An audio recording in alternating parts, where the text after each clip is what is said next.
Hey, Boone! You were late today, weren't you? Why the hell are you going to lunch with everyone else? You don't get lunch today. Pick up your damn phone. You owe me an hour. You can't seriously think you get a lunch after showing up late. Good afternoon, Mr. Abrams. Apologies. I left my seat for a few minutes to call the hospital to check on the old lady this morning. I'll be back immediately. I see. That's right. Your excuse for being late today was that you were helping someone in a medical emergency, wasn't it? Something about some old hag collapsing while you were on your way to work? You gave her CPR and sat in the back of the ambulance with her. Did I miss anything? That's how it went, right? That's right. There was an old lady lying on the floor at the train station. She looked seriously unwell. I tried speaking to her, but she was unresponsive, so I performed CPR. Luckily, she came around, and then I called an ambulance. Is this seriously the story you're going with? Even high school kids don't use crappy excuses like this anymore. You should have just said you overslept. I might have actually believed you then. Mr. Abrams, it's the truth. I understand it might sound like an excuse because it's not exactly the sort of thing that happens every day, but it's true. I never imagined I'd get wrapped up in something this dramatic either. Yeah, I've heard enough. I get the gist of your story now. I just don't believe it, truant boy. Truant boy Boone! It's got a ring to it! You're a real pansy, you know that, truant boy? You call yourself a man? You always try to evade responsibility like some pitiful worm. Really grinds my gears. The way you go around the office with that stupid grin on your face, brown-nosing everyone. You're such a suck-up. Why not just be a man about it and admit what you did? To top it off, you tried pulling the wool over my eyes with the lamest excuse I've heard this decade. Don't you feel embarrassed? It's not really like that. Look, you can't even defend yourself properly. Why? Because I'm right. You're surprisingly stupid for someone who graduated from the world-famous Peeps University. Did you bribe them for your degree? Anyone can see you only got hired at this company in the first place due to the university you studied at. You're not fooling me though, truant boy. I'm a firm believer in meritocracy. I'll get rid of anyone who doesn't make the grade without thinking twice. Even if you can study, what use is it if you can't apply it in the real world? You're playing with the big boys now, truant boy. You should have tried harder. I'm sorry, Mr. Abrams. I'll do my utmost to ensure I live up to your expectations from now on. Don't kid yourself. I don't expect anything from a dud like you. I already recommended the top brass fire you, so it's too late anyway. What? I'm gonna get fired? Surely no matter which way you look at it, this is going overboard. Why? Think about it. Being late signals a poor attitude towards work and disrespect towards the company. I'm a section manager, and 90% of the people I recommend for the chopping block end up being sent packing. At the very least, can you put in some effort before your dismissal notice comes? Use this as your final opportunity to do some good work for a change. Try not to let Peeps University down by becoming a complete failure. They're counting on you, truant boy. Boone, what time can I expect to see those files I asked you to get done? They should be done within the hour. Great. That leaves plenty of time then. Plenty of time? I need you to format, edit, check, and submit the PowerPoint slides in my shared folder. Just to confirm, do you mean you want all this done today? Yes, today. Why? Is that going to be a problem? There's no easy way to tell you this, so I'm just going to come out with it. I'm celebrating an important occasion with my family today, so I'll be leaving at my regular home time.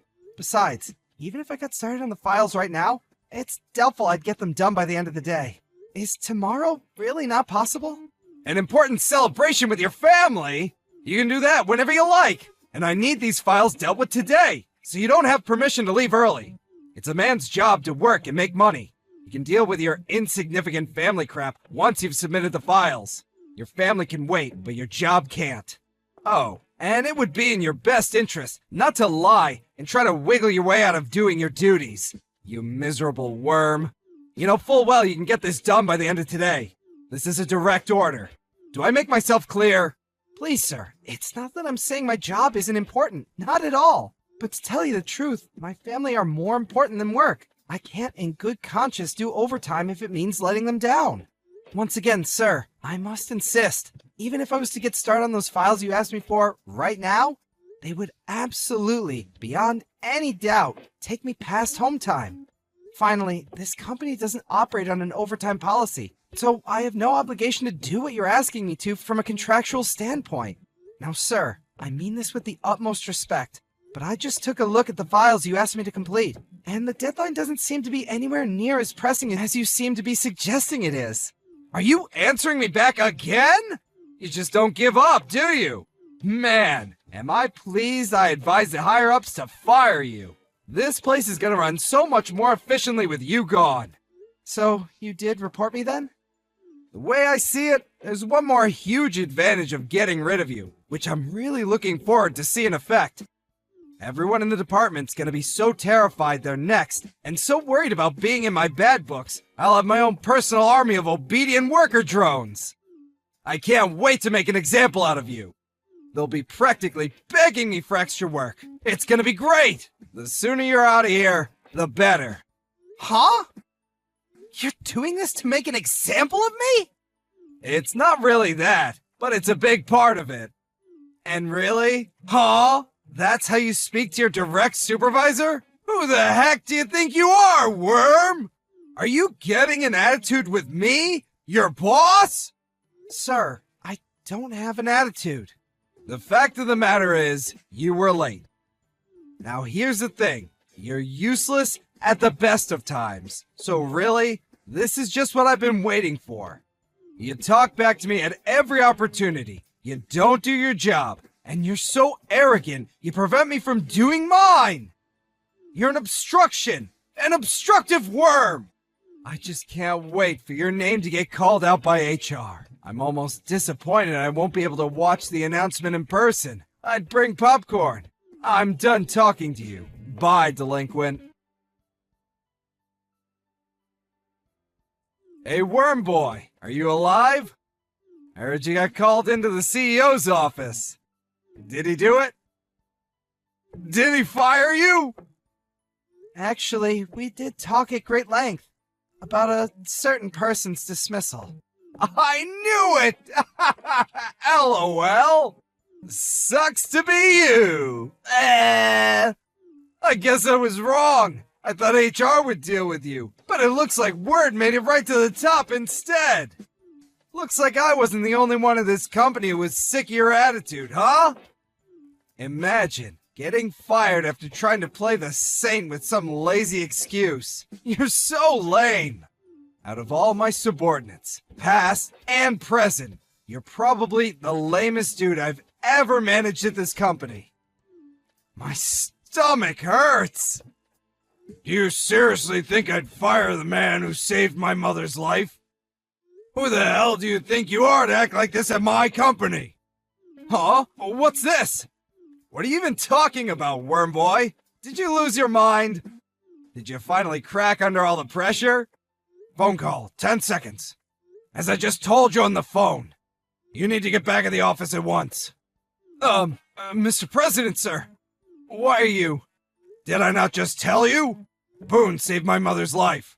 I heard about how you were sending him all sorts of unpleasant messages using your company phone. So I asked him to pass me his. I'm sorry, sir. I'm really sorry, but I'm not sure what you mean. What does Boone have to do with your mother, sir? You're aware of why Boone was late the other day, are you not?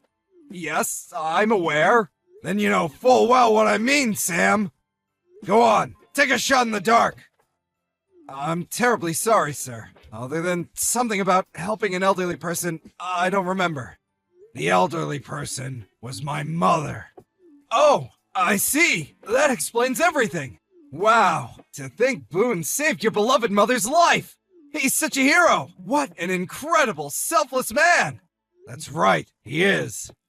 I'll admit that there are times when the quality of his work can leave a little something to be desired. But putting that aside, he's a good man with a good heart. It's an honor to have him at my company, and I intend to keep him here as long as possible. Yes, as you say, sir. My own thoughts echo your sentiments. I've always said this about him. He's a great man.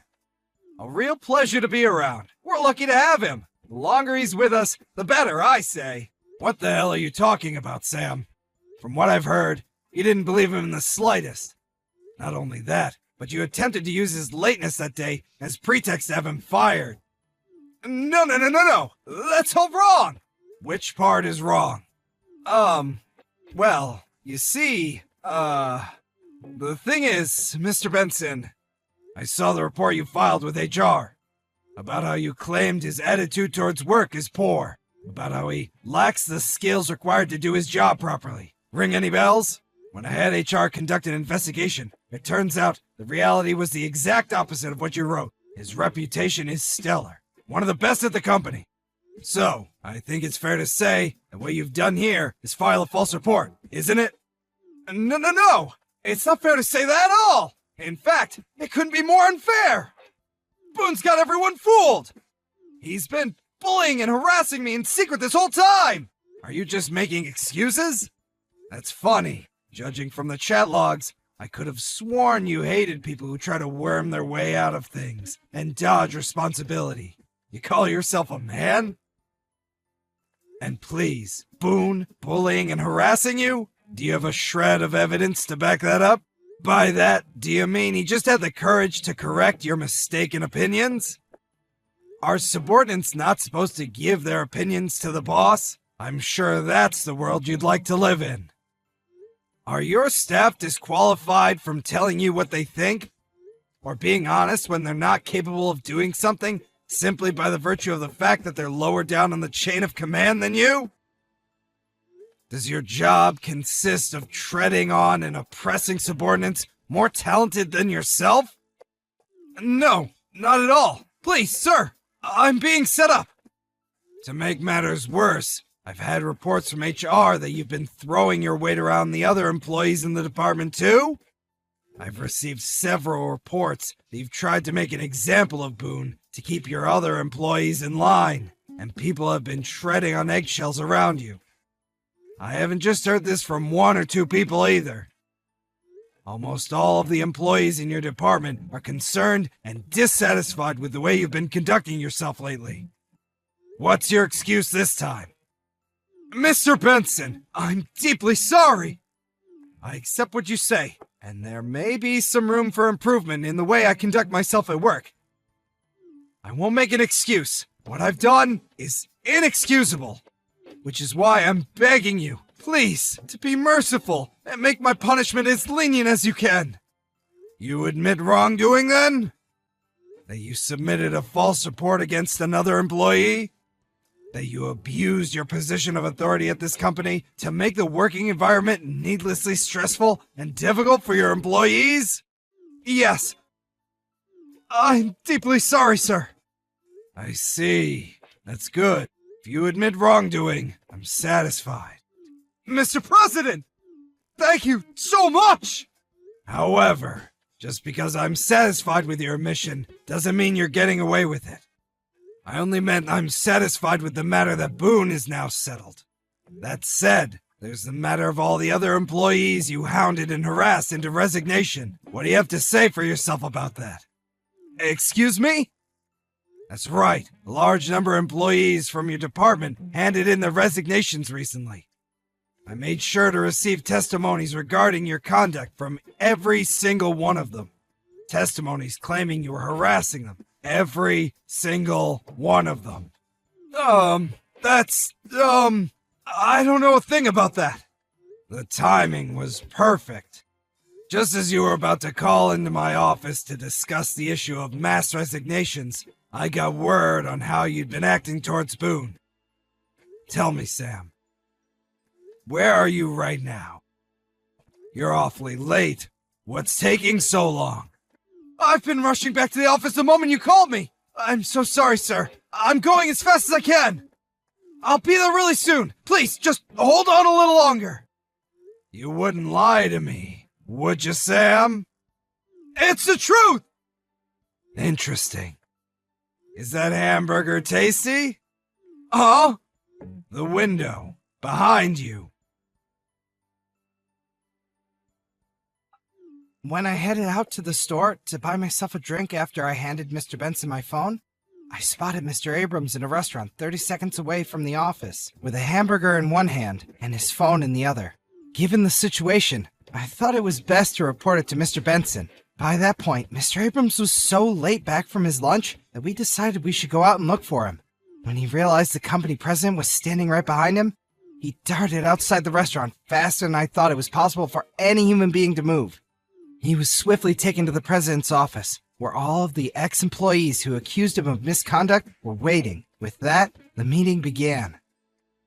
As his past misdeeds were laid before the president one by one, Mr. Abrams sat nervously in the corner, biting his nails and sweating profusely. His punishment? Amazingly, he didn't get fired, but he was demoted back down to the rank of a regular employee. Normally, offenses this severe would lead to dismissal. But it seems like Mr. Benson didn't feel comfortable letting a man like Sam Abrams loose on society.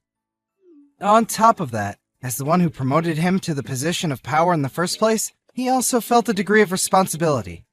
After the meeting, he said he intended to whip his errant subordinate back into shape himself. To Mr. Abrams, an ex-section manager with a lot of pride and a big ego, I think being demoted and suddenly being on equal footing with me and the other regular employees was even more painful for him than losing his job.